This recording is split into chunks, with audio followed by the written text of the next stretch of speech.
पहला चुनाव देख रहा हूं जहां विपक्ष जीत का दावा नहीं कर रहा है।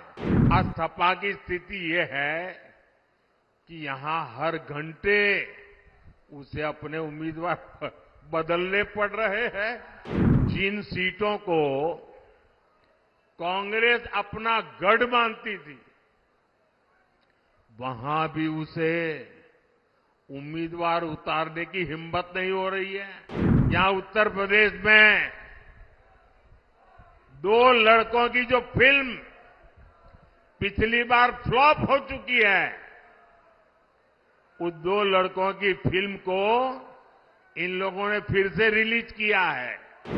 मुझे समझ नहीं आता, अरे काठ की हांडी को ये इंडी गठबंधन वाले कितनी बार चढ़ाएंगे। साथियों, अब हम भारत को विकसित राष्ट्र बनाने के मिशन में जुटे हैं। वहीं दूसरी तरफ जो हमारे विरोधी हैं, वो क्या कर रहे हैं? ये सत्ता पाने के लिए तड़प रहे हैं, छटपटा रहे हैं। मैं देश का पहला चुनाव देख रहा हूं जहां विपक्ष जीत का दावा नहीं कर रहा है। किसी विपक्ष के नेता से आपने सुना कि भाई उनकी सरकार बनेगी? सुना? कोई बोलता है?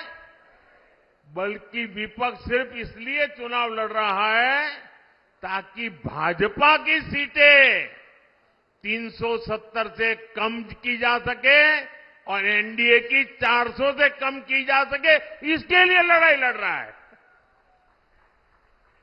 आज सपा की स्थिति ये है कि यहां हर घंटे उसे अपने उम्मीदवार बदलने पड़ रहे हैं।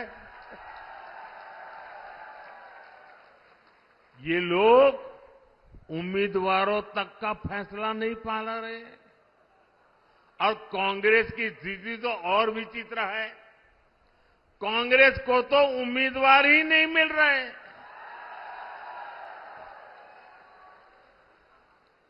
जिन सीटों को कांग्रेस अपना गढ़ मानती थी, वहां भी उसे उम्मीदवार उतारने की हिम्मत नहीं हो रही है।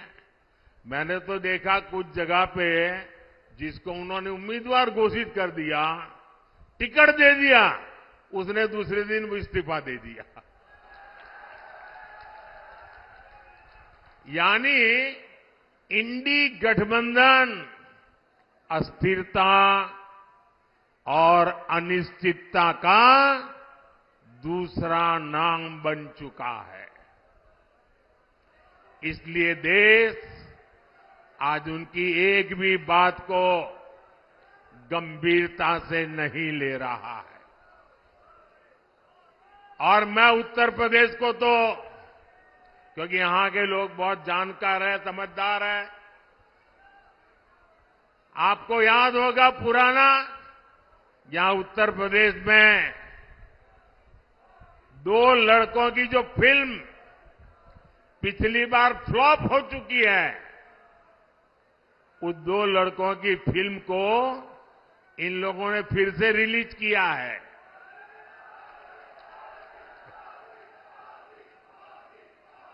मुझे समझ नहीं आता, अरे काठ की हांडी को ये इंडी गठबंधन वाले कितनी बार चढ़ाएंगे। साथियों, कभी जिस कांग्रेस ने आजादी की लड़ाई लड़ी थी और कैसे बड़े बड़े दिग्गज कांग्रेस के साथ जुड़े हुए थे, महात्मा गांधी का नाम जुड़ा हुआ था, लेकिन आज देश एक स्वर से कह रहा है, आजादी की लड़ाई लड़ने वाली वो कांग्रेस तो दशकों पहले ही समाप्त हो चुकी है। अब जो कांग्रेस बची है, उसके पास ना देश हित में नीतियां हैं, और न ही राष्ट्र निर्माण का विजन। आपने देखा होगा कल कांग्रेस ने जिस तरह का घोषणा पत्र जारी किया है, उससे साबित हो गया है कि आज की कांग्रेस आज के भारत की आशाओं, आकांक्षाओं से पूरी तरह कट चुकी है। कांग्रेस के घोषणा पत्र में वही सोच झलकती है जो सोच आजादी के आंदोलन के समय मुस्लिम लीग में थी। कांग्रेस के घोषणा पत्र में पूरी तरह मुस्लिम लीग की छाप है और इस मुस्लिम लीग वाले घोषणा पत्र में जो कुछ हिस्सा बचा खुचा रह गया, उसमें वामपंथी पूरी तरह हावी हो चुके हैं।